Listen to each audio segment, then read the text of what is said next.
Hello my dear students, in this video we are going to do the practice set of 1.4 maths. Before starting the exercise, let's see what is there in this exercise and let's have a small introduction. You have already seen what is a number line. If a line contains different numbers on it, then it is called a number line. Here this number line contains all the integers. See 0, 1, 2, 3, 4, 5, 6 towards the right side and minus 1, minus 2, minus 3 towards the left side. So this is a number line which contains integers. And we have studied the number line which shows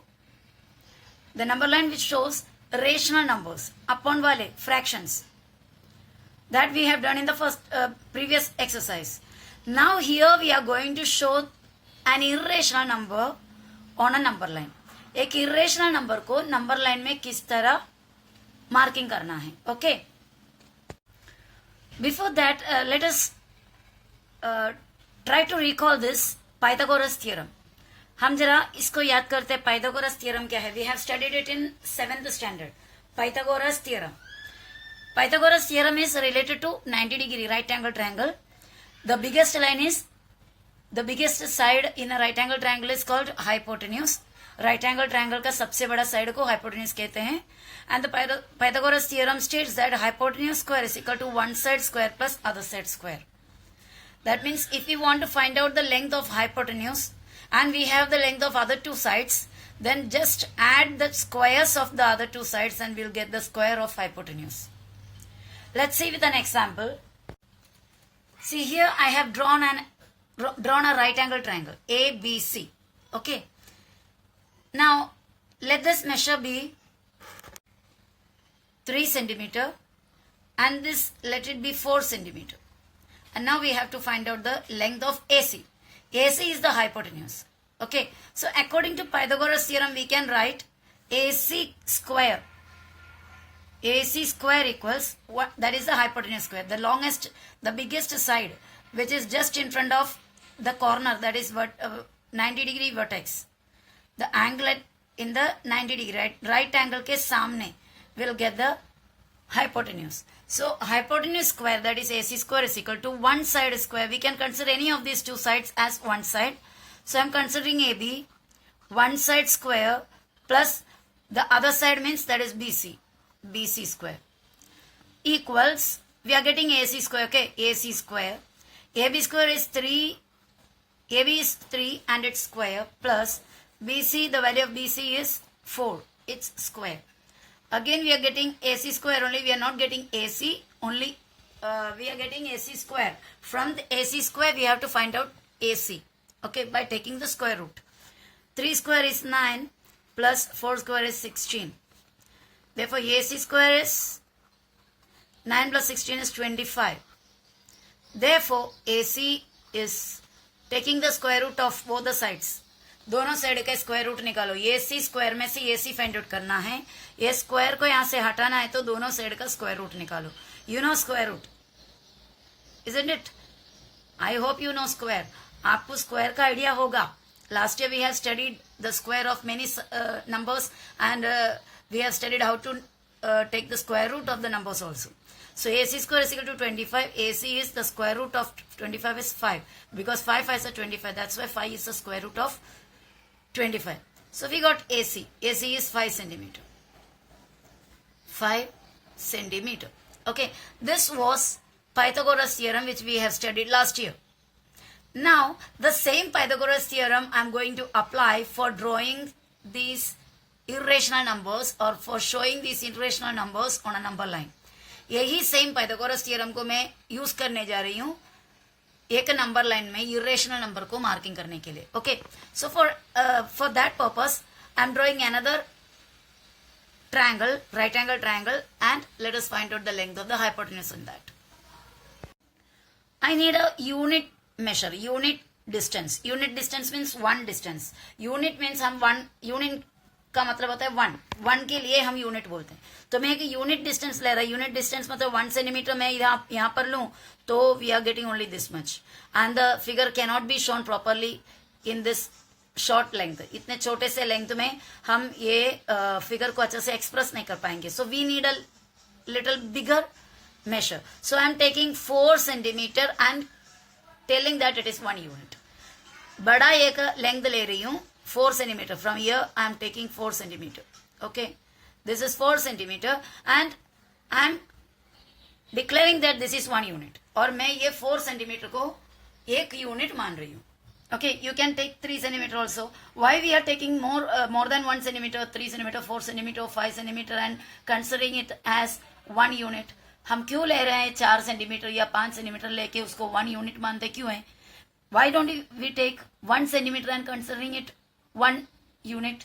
क्योंकि 1 centimetre is very small and we cannot express the figure, express the diagram. अच्छे से diagram draw नहीं कर पाएंगे. 1 बहुत ही छोटे हैं, hardly इतना ही डिस्टेंस है. उतना डिस्टेंस में ना हमारा राउंडर बैठेगा, ना हमारा हम बनाएंगे तो उसको कुछ भी समझ में नहीं आएगा, पूरा मेसअप होगा. इसीलिए थोड़ा डिस्टेंस ज्यादा लिया. मैंने यहां पर 3 लिया है, आप कितना भी ले सकते हो और उसको हमने 1 माना है. ओके, 1 यूनिट इस तरफ, सेम 1 यूनिट ऊपर भी, यानी 1 यूनिट मतलब 3 ना, 3 को ही 1 यूनिट माना है. तो मैंने यहां पर भी उतना ही लेंथ लिया. देखो ये both these 2 are same 1 unit. I'm not telling 1 centimeter. Okay, 1 unit. That unit means any value it may be, centimeter or meter or kilometer, any value it can be. So that's why 1 unit. Here also 1 unit. Both this length are same. Now I am drawing this hypotenuse of this triangle. So this is the hypotenuse of the triangle. This is 90 degree. The longest side is hypotenuse. I am naming the triangle as PQR. ये triangle को मैंने PQR नाम दिया. Okay. Now I want to find out the length of PR square. Sorry, PR. मुझे hypotenuse का length चाहिए, PR का length चाहिए. तो by Pythagoras theorem,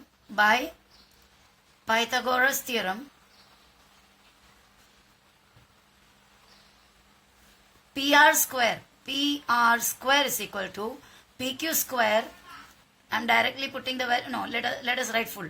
PQ square plus the other one is QR square equals PQ is 1, so 1 square plus QR also is 1, that is 1 square. 1 square is only 1 plus 1 square is 1. Okay, now adding these two, 1 plus 1, we are getting 2. So here we got the value of PR square 2. PR square is 2. Okay, I'm writing over here. PR square equals 2. So therefore PR is how much? PR square is 2. That means square. So here we don't want that square. So we have to take the square root on both the sides. So PR square का square root निकालने पे क्या हो जाएगा? See, एक number मैं दे रही हूँ, समझो 8 square root of 8 और ऊपर भी square. Square और square root निकल जाता है बच्चे, क्या मिलेगा? 8. So इसी तरह इसका PR square का मैं square root निकालूं, स्क्वायर और रूट निकल जाएगा. I am getting only PR. इसी तरह रूट 2 का भी रूट निकालेंगे, 2 का रूट निकलता नहीं है. I have told you in the rational number section, sorry irrational number section, all those numbers whose square root can't be find easily, या all those numbers whose square root, the answer of the square root is never ending, then those numbers are, those square roots are irrational. जैसे कि अभी square root of 2, वो answer कभी खत्म नहीं होगा. आप कितना भी कैलकुलेशन करते रहो लेकिन वो एंडलेस है ना. सेम रिपीट होगा, भी रिपीट भी नहीं होता सेम ऐसे, लेकिन अलग अलग नंबर ऐसे बढ़ते जाएंगे. Okay, never ends. Such a number is called irrational number. So root 2, root 3, root 5, root 4 irrational नहीं है क्योंकि रूट 4 निकलता है. रूट 4 इज 2, बराबर. और रूट 5 नहीं निकलता तो that is an irrational number. Root 6 is an irrational number. Root 7 is an irrational number. Root 8 also is an irrational number. Root 9 is a rational number. It's not an irrational because root 9 is 3. Okay. So here root 2 नहीं निकलता है तो we will write root 2 only. So PR का value हमें क्या मिला? root 2. यानी P से लेकर R तक का लेंथ कितना, इधर क्वेश्चन मार्क डाली थी मैंने. P से लेकर R तक का डिस्टेंस कितना है? root 2 हो गया. ओके अगर मैंने ये P से लेकर R तक का डिस्टेंस मैंने एक राउंडर में ले लिया, इस तरह रखकर राउंडर में इसका लेंथ को ले लिया, ये देखो मैंने राउंडर में ये लेंथ को ले लिया, तो ये लेंथ जहां पर भी जाएगा, ये राउंडर यहाँ रखकर कहीं भी किधर भी, इधर बैठकर इधर एक आर्क बनाओ मैं, या इधर से इधर एक आर्क बनाओ, कहां पर भी बनाओ, वो आर्क यानी ये आर्क और ये पॉइंट का डिस्टेंस हमेशा कितना ही होगा, √2 होगा। ओके क्योंकि मैंने √2 का डिस्टेंस राउंडर में लिया है, वो राउंडर से मैं किधर भी आर्क बनाओ, वो जो पॉइंट में रखकर उस पॉइंट से जो आर्क बनेगा वो आर्क कितने डिस्टेंस में होंगे, √2 डिस्टेंस में होंगे। इसके लिए हमने क्या किया, इधर 1 और इधर 1 लिया। I will show you another example. Now here you look, मैंने पहले वो जो फिगर में से √2 निकाली थी मेरे राउंडर में, ये देखो ये इतना डिस्टेंस जो है, ये राउंडर का ये जो डिस्टेंस है √2 है, तो मैंने उतना ही डिस्टेंस का एक लाइन बना दिया यहाँ पर। See so this is √2, so I am marking here it's √2। Okay this length is √2, उतना लेंथ को मैंने √2 लिया है एज पर दिस यूनिट, जो ऊपर के हिसाब से राउंडर में से सेम टू सेम डिस्टेंस लेकर मैंने यहाँ पर √2 बेस बनाया नीचे। नाउ यहां पर मैंने क्या किया है पता है, 1 यूनिट लिया है। 1 यूनिट हमारा क्या था, हमने 3 सेंटीमीटर को 1 यूनिट माने थे, तो जब 1 यूनिट मानकर मतलब 3 सेंटीमीटर को 1 यूनिट मानकर जब हमने बनाया तो इतना हमें √2 मिला। Okay, now what I'm doing is same 1 unit I'm taking here. This is √2 unit and this is 1 unit. So this one is 1 unit and this is √2 unit. √2 unit. Now joining these two ends I'm getting a right angle triangle. ये दोनों को जोड़ने पे मुझे एक right angle triangle मिलेगा. This is the right angle triangle I made by using the base √2 and the height 1 unit. Now I need the length of this hypotenuse. So I'm naming it as A, B, D. ABD triangle. AB is one side, BD is other side, and AD is the hypotenuse. So by Pythagoras theorem, let us see. By Pythagoras theorem,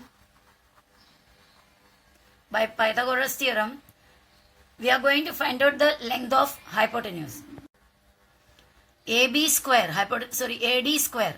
equals one side, that is AB square, plus other side, that is DB square, या otherwise BD square, equals AB is 1, okay, 1 square, plus BD is √2, isn't it? It's square, √2 square. Since it is a root and two things, that's why I put up bracket here. 1 का square हो गया 1, √2 का square कितना है? I told you square and root will be cancelled. ये 2 जाएगा, root भी जाएगा, क्या बचा 2. √2 का स्क्वायर हो गया 2. Otherwise if you don't understand then I'll show you. √2 का स्क्वायर यहाँ पर भी बताती हूँ. √2 square means what? √2 into √2. Okay, is equal to single root you put and multiply these two into 2. दोनों रूट के लिए एक लंबा रूट डाला और अंदर का जो रूट 2 और 2 है इंटू किया. How much it is? 2 2s are 4. And now you tell me what is the square root of 4? It is 2, isn't it? 2 2s are 4. So indirectly we are, without doing the calculation, all these lengthy calculation, we are getting directly 2. Just by cancelling the square and the square root. ये square और ये square root को cancel करोगे तो आपको direct इसका root मिल जाएगा, square मिल जाएगा, दैट इज 2. इसी तरह √5 का अगर सपोज आपको स्क्वायर चाहिए, √5 square, how much it is 5. √7 square, it is 7. Just cancel these 2, square and root will be cancelled and will get the square. Okay, so come back to this figure again. 1 और इसका square हो गया √2 का 2 and we are getting the value 3. How much we got 3. ये 3 जो है ये AD का स्क्वायर है. Now we need AD only. So what we have to do, taking square root here and here. ये AD स्क्वायर हमें 3 मिला है, तो ये AD फाइंड आउट करने के लिए दोनों तरफ हमें क्या करना होगा, स्क्वायर रूट. सो इसका स्क्वायर रूट कितना है, √3. इसका मतलब AD का लेंथ हुआ √3. समझ में आ रहा है? अगर मेरा ये लाइन अगर लेंथी लाइन है, आगे और जा रहा है इस तरह, और मैंने यहां से यहां तक कितना लिया हुआ है, √2, ये जो लिखा है, और यहां से यहां तक कितना लिया हुआ है, 1 यूनिट. ओके, और यहाँ से लेकर यहाँ तक ये कितना हुआ है, √3। सो इस राउंडर को इस तरह रखकर जो आर्क में बनाऊं, वो आर्क जहां पर भी जाएगा कितना लेंथ रहेगा, √3 रहेगा। और वो आर्क आके देखो ये लाइन में आगे जाने वाले लाइन में कहाँ जाकर मिला है, देखो इस पॉइंट में जाकर मिला है। ये पॉइंट बी नहीं है, ये वाला है बी। इस पॉइंट को अगर मैं एक सी डालूं तो ये मैं मार्किंग कर सकते हैं कितना, √3। That means point C shows the √3। Okay, now अब हमें समझो इस तरह √3 मार्किंग करना है, या फिर दूसरा एक नेक्स्ट इरेशनल नंबर इस तरह जो है वो √5 है वो मार्किंग करना है, या √6 मार्किंग करना है, √7 मार्किंग करना है, √10 मार्किंग करना है, ये कोई भी मार्किंग करना, जितना भी नंबर, तो इसी तरह मार्किंग कर सकते हैं। तो इसके लिए हम क्या करते हैं, एक नंबर लाइन बना लेते हैं और उसको अगर पॉजिटिव है तो इस तरफ, नेगेटिव है तो इस तरफ जाना। अभी हमारे लिए तो सिर्फ पॉजिटिव ही पूछा गया है, तो हम 0 यहाँ से स्टार्ट किया ताकि हमें बहुत सारा पॉजिटिव नंबर्स आगे मिले। तो इतना डिस्टेंस को, यानी एक 3 सेंटीमीटर, 3 सेंटीमीटर इसलिए क्योंकि उतना काफी है, that is sure enough. Okay, तो इसके लिए मैं 3 सेंटीमीटर लेके 1 यूनिट बनाया, आगे का 3 सेंटीमीटर लेके 2 यूनिट बनाया, आगे का 3 सेंटीमीटर लेके 3 यूनिट बनाया। तो इतना यूनिट्स बना के रखा। पीछे भी अगर आपके पास स्पेस है, आपका लाइन इस तरह और लंबा जा रहा है, तो यह यू कैन राइट -1 यूनिट भी लिख सकते हो, उसी उतना ही डिस्टेंस लेकर, जितना यहाँ पर एक जगह में ले रहे हैं उतना ही डिस्टेंस लेकर। ओके, और उसके बाद ये 0 को छोड़ दो, 1 में से मैं अगर 1 ऊपर लिया, सेम डिस्टेंस, ये जितना है उतना ही डिस्टेंस एकदम 90 डिग्री पे, प्रोट्रैक्टर रख के हमें 90 डिग्री लेना होगा, एकदम 90 डिग्री पे, एकदम स्ट्रेट 90 डिग्री पे सेम यूनिट ले लिया, तो ये 1 हो गया, ये भी 1 यूनिट है, ये भी 1 यूनिट है, इजंट इट। तो ये जो जोड़ेगा, अभी हमने जिस तरह कैलकुलेशन किया उस हिसाब से देखा जाएगा, तो ये जुड़ेगा वो क्या रहेगा, √2 रहेगा। बराबर है बच्चे, वो √2 रहेगा। और मैं ये राउंडर से इसको इस तरह लेगी तो ये इतना √2 हो गया। तो इसको यहाँ से घुमाकर इस नंबर लाइन में पहुंच जाओगे, तो ये नंबर लाइन में ये जहां पहुंच रहा है वहां पे √2 मिलेगा मुझे, सॉरी √2 मिलेगा मुझे, बराबर, वहां पर हमें √2 मिलेगा। तो ये हमारा नंबर लाइन में √2 आ गया। देखो ये 0 है, ये 1 नहीं, ये √2 है, ये पॉइंट, फिर 2 है और 3 है, इस तरह है। सपोज हमें समझो √3 फाइंड आउट करना है और हम कितना लेंगे यहाँ और कितना लेंगे यहाँ पर, तो ये बात का ध्यान देना है आपको, हम हमेशा यहाँ पर 1 ही लेंगे। ये जो नंबर लाइन है, नंबर लाइन से जो वर्टिकल लाइन जाता है, जो परपेंडिकुलर लाइन ऊपर की तरफ जो बनाएंगे, हम हमेशा 1 यूनिट ही बनाएंगे, चेंज ही नहीं करेंगे। चाहे कितना भी लेंथ का बनाना हो, ये बनाने दो, ये कोई भी ये इसमें से बनाने दो, हम ऊपर की तरफ सिर्फ 1 यूनिट लेंगे, वो भी 90 डिग्री लेकर, प्रोट्रैक्टर की मदद से 90 डिग्री लेकर ऊपर की तरफ ओनली 1 यूनिट। नीचे लेकिन इसके हिसाब से चेंज होते रहेगा। ये जो हॉरिजॉन्टल लाइन होता है उस पर कितना लेना है वो इसके ऊपर से डिसाइड करता है, तो हमें वो डिसीजन कैसा होगा। तो इसके लिए देखो यहाँ पर मैंने लिखी है, सपोज आपको √3 मार्किंग करना है, नंबर लाइन में √3 चाहिए, तो √3 को इस तरह हम लिखेंगे, रूट वैसे डाला, 3 को 1 + 2, क्यों ये 1 फिक्स रहेगा हमारा, क्योंकि हम यहाँ पर ऊपर 1 ले रहे हैं ना, वो 1 है। ये 1 के बाद क्या है, इसमें कितना बचा, 2 बचा, तो वी कैन राइट √3 एज √1 + 2।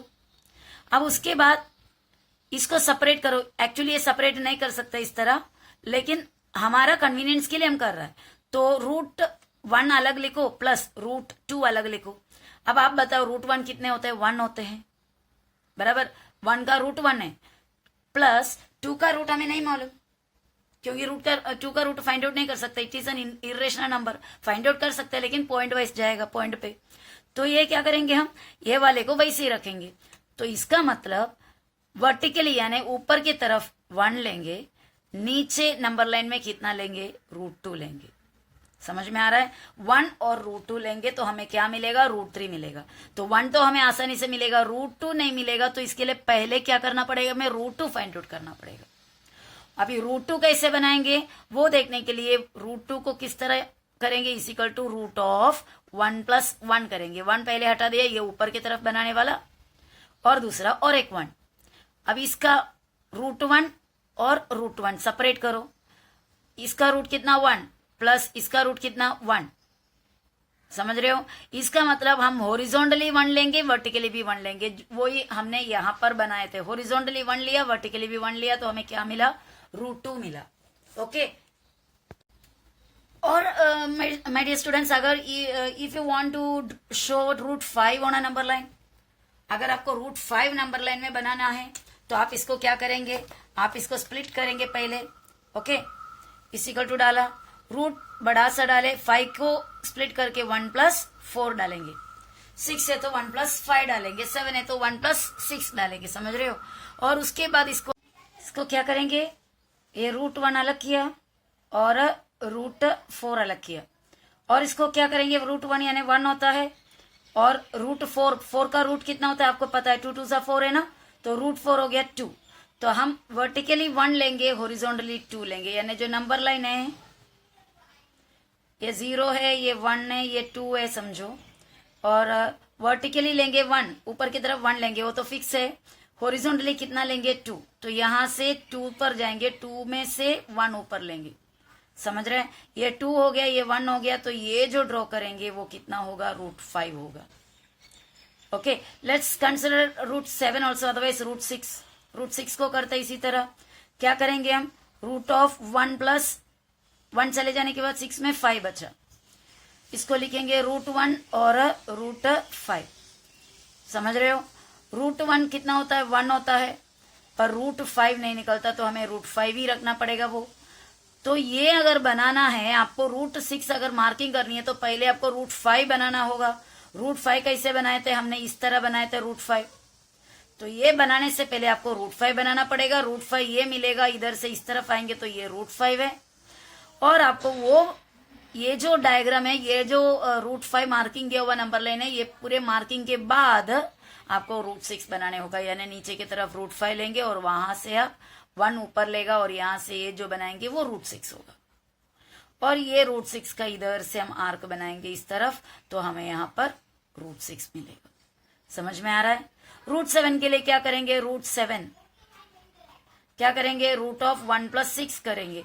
तो हमें क्या करना पड़ेगा, पहले 6 का रूट ये जो बनाया उसके सहारे करना पड़ेगा. यानी यहां से यहां तक √6 है, उधर से ऊपर जाना पड़ेगा, इसको यहां से लेकर जाएंगे. ये √6 हो गया, ये 1 हुआ, और यहाँ पर √7 हो जाता है. कुछ तो एक आइडिया मिल गया होगा. तो चलो बच्चों, ये वीडियो में बस इतना ही. नेक्स्ट वीडियो में हम देखते हैं प्रॉपरली ये सभी सम्स किस तरह करते हैं. ओके. हमारे पास एक एक्टिविटी भी है करने के लिए. नेक्स्ट वीडियो में हम वो सब करेंगे. Hope you understood the video well. Bye bye.